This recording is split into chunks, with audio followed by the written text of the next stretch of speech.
Hi, welcome to Math Theorem Tutor. So we are going to go through trigonometry today. We're going to go through some examples and I'm going to show you how to answer the type of questions that you may face in the exam. All these are, I'd say, basic questions, straightforward. You have a right angle triangle and you're trying to solve the trigonometry. So first of all, when it comes to trigonometry, you want to know what you actually need to use. So quite often in school, particularly in the UK, at least you would have heard of SOHCAHTOA. So this is SOHCAHTOA, right? So this is I believe it's called a mnemonic for you to remember how to do things, right? So S is for the sine function, C is for the cosine function, and T is for the tangent function, right? So it's just a reminder on that. And how this works is you have the sine, for example, you have the sine of an unknown, let's say x, is equal to the opposite divided by the hypotenuse, right? So whatever's in the middle of the SOHCAHTOA is going to be at the top, and the last one, the triple letter, is going to be at the bottom. So sine is sine x equal to O over h, the opposite of the hypotenuse. Cosine x is equal to adjacent over hypotenuse, and tangent of x is equal to the opposite over the adjacent, right? So let's go through some examples. I have actually ordered this from going from sine, cosine to tangent, so it's going to be pretty straightforward, but there's three different types of examples that we're going to see here, right? This is not what it's supposed to be. I think that's not meant to be there. It's just looking at it now quickly. Let me just fix that. It should be. Let me put that. Okay. 35. So yeah. So this should be 35. Okay. Great. So now here we have x. We need to identify what side each side is. So the two known sides of these ones, right? So this is opposite the angle that we don't know, or the angle that we have. So this is the opposite. So we label that as O. And this is the hypotenuse because it is opposite the right angle, usually labeled by this boxy shape here, right? So this is the hypotenuse. So as we have the opposite and the hypotenuse, we're going to use so. So we have sine of our unknown x is equal to the opposite, which is 4 over 9, which is the hypotenuse. Now we need to find x. So how we do this is we use the inverse function of sine. So we have the sine inverse 4 over 9 is equal to x. And this is equal to, so we need to use a calculator, right? So make sure you have a scientific calculator. Make sure it's in degrees. So if you have a Casio, you should have like a D symbol at the top, because you don't want it to be in radians. Was not good for GCSE. So need degrees. So here on the Casio, I'm going to do shift and then sine. So it gives me sine to the -1, which is the inverse sine function, right? So, and then we're going to put in 4 over 9. And that gives me 26.3 3, 8, 7, 7, etc. So we're going to do this to one decimal place. So to one decimal place is 26.4 degrees, right? So let's go on to the next one. So here, again, we have the opposite hypotenuse, but we don't know what the opposite is. So here we have sine 25 is equal to 12 to y, sorry, is equal to y over 12, the opposite over hypotenuse. So when we want to rearrange this, so y is the subject, so we times this by 12, so we get 12 sine 25 is equal to y. So then we put this into a calculator, 12 times by sine 25, that gives us 5 to one decimal place, it is 5.1, right? To four decimal places is 5.0714 to four decimal places, but yeah, 5.1 is fine. One decimal place, 5.1 centimeters. Now we have our last example here. We have opposite, which is 10, and we have the hypotenuse, which we don't know, which is z, right? So you have sine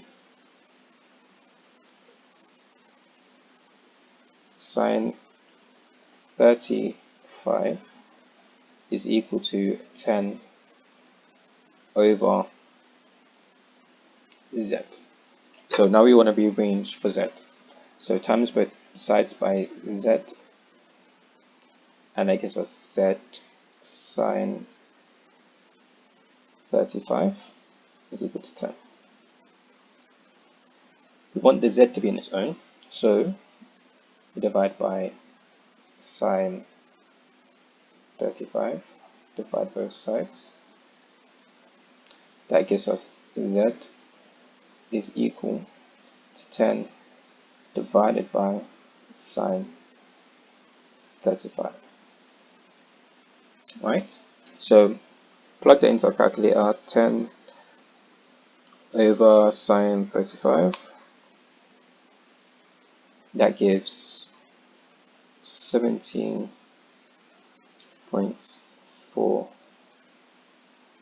to one decimal place.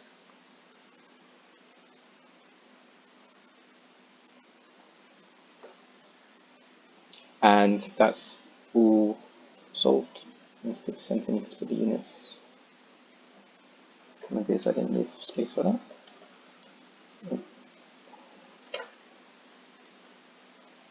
7.4 centimeters. It's one decimal place. Yeah. And that is that.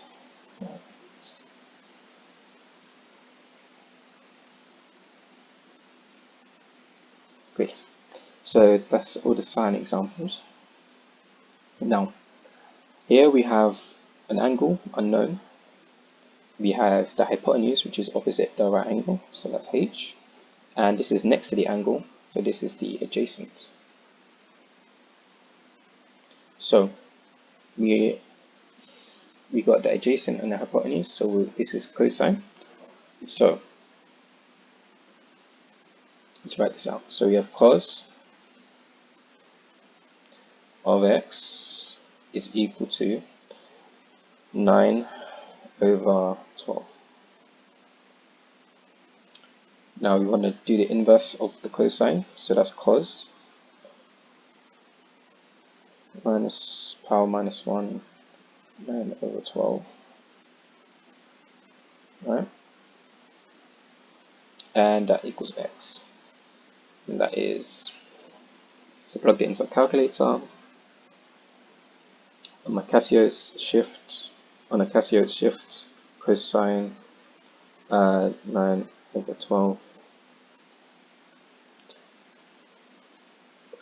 41.4 to one decimal place. It's 41.4 degrees.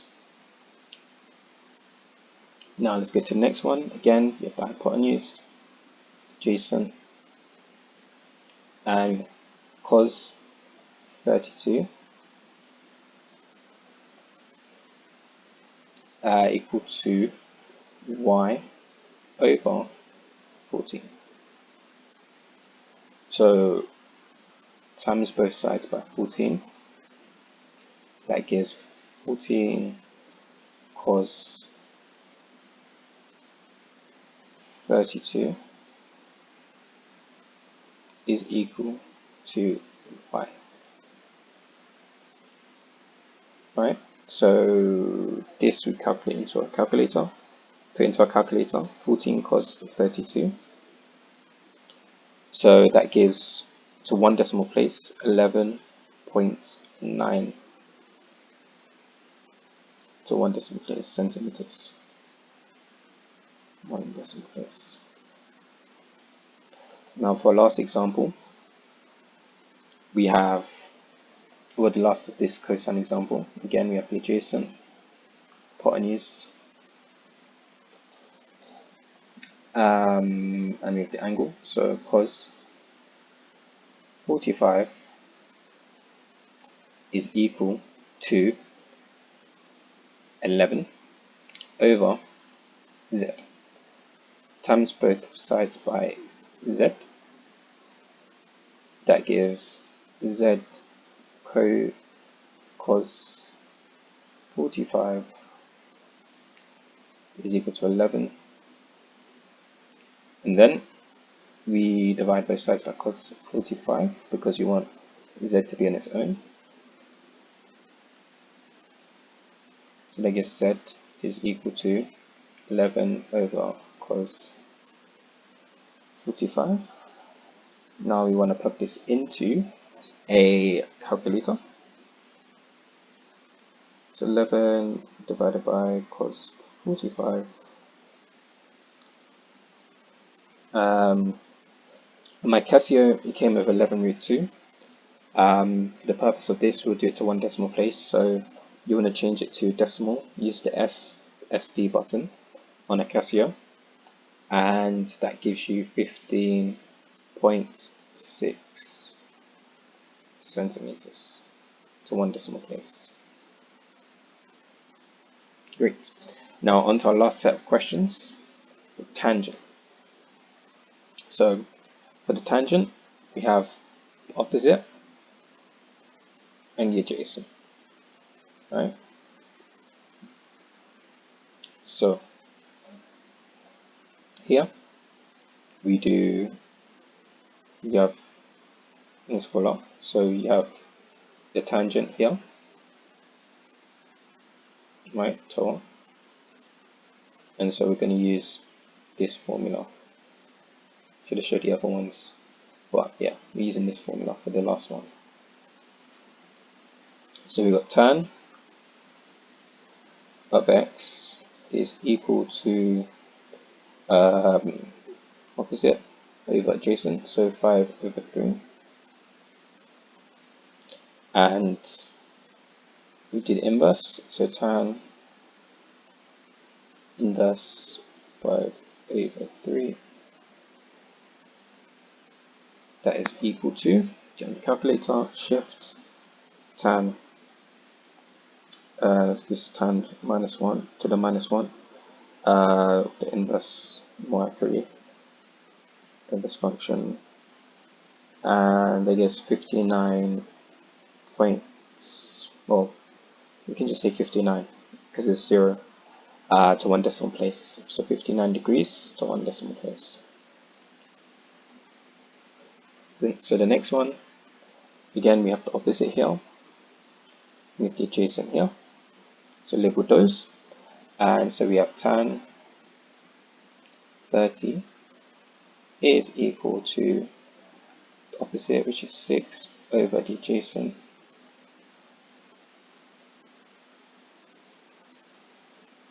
okay. So here, I believe that's So label this as let me label this as y. This will be y as well. Let's do this just to make it different so you can see the difference. Okay, so this is y. Great. So we times both sides by y. So that gives y tan 30 is equal to 6. So then divide both sides by tan 30. That gives y is equal to 6 over tan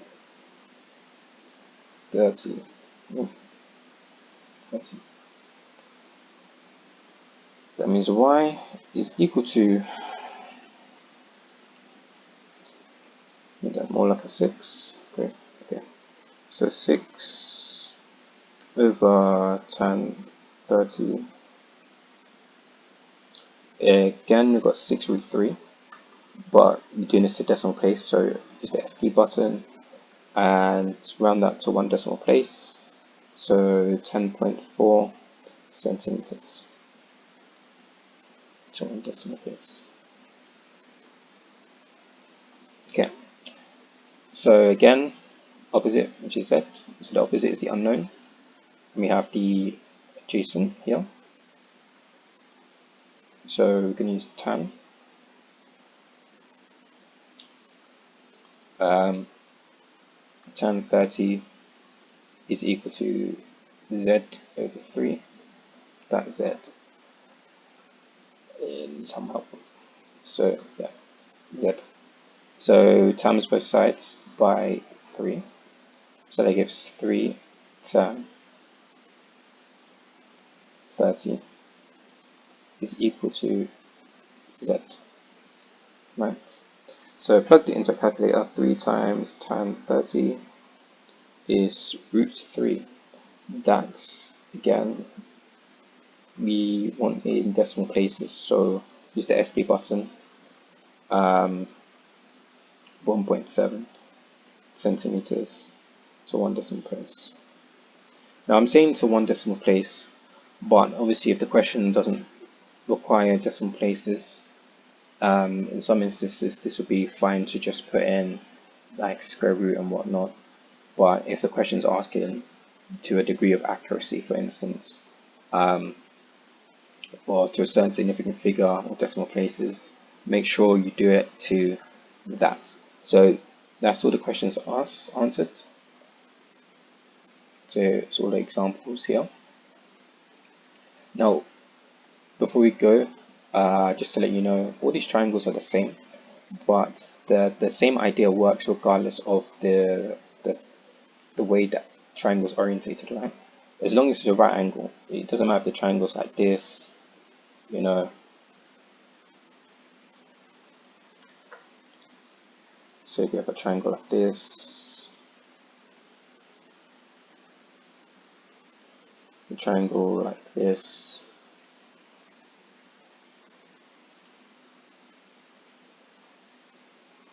as long as it's a right angle triangle, the principle remains the same.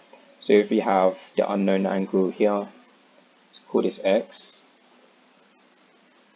The hypotenuse is going to be here. The adjacent is going to be here. The opposite is going to be there. Right? Let's say this is y. Try to guess for yourself where it will be. Pause it. But going straight from here, it's the opposite is here because it's opposite. Here is the adjacent because it's right next to it. And here's the hypotenuse because it's opposite the right angle. Right? So yeah, that's our lesson for trigonometry today and examples. I hope to see you again soon.